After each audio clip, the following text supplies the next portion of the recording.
কড়াইয়ে সর্ষের তেল দিয়ে দিলাম, অল্প কিছু চিনি দিলাম যাতে কালারটা ভালো হয়।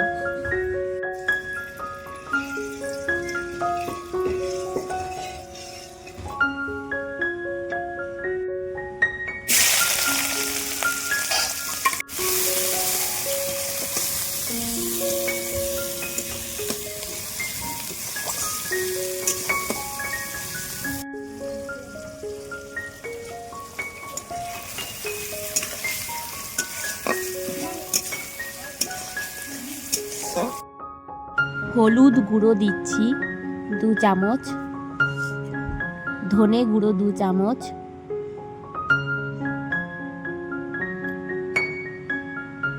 জিরে গুঁড়ো 2 চামচ।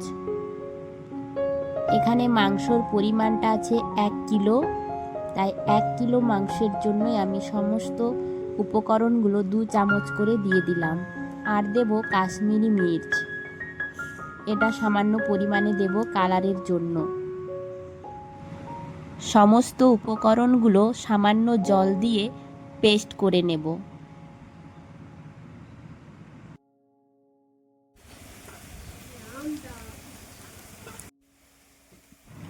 পেঁয়াজটা লাল লাল ভাজা হয়ে গেলে আদা রসুনের পেস্টটা দিয়ে ভালোভাবে ভেজে নেব।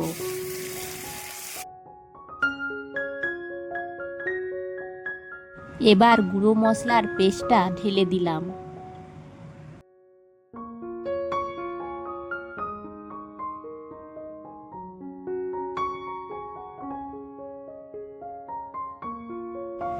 মশলাটা ভালোভাবে কষিয়ে নেব।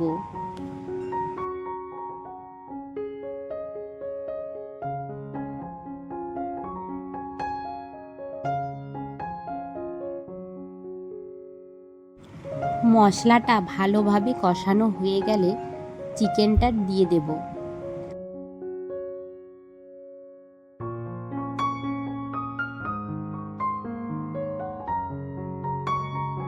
এবার ভালোভাবে নেড়ে চেড়ে মাংসটা কষিয়ে নেব।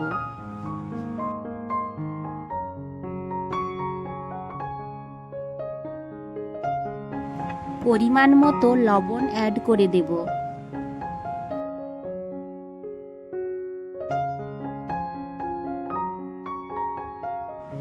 চিকেন থেকে তেলটা ছেড়ে গেছে। এবার আমি এর মধ্যে জল দিয়ে দেব। যতটা পরিমাণ ঝোলের দরকার হবে আপনারা ঠিক ততটাই জল দেবেন।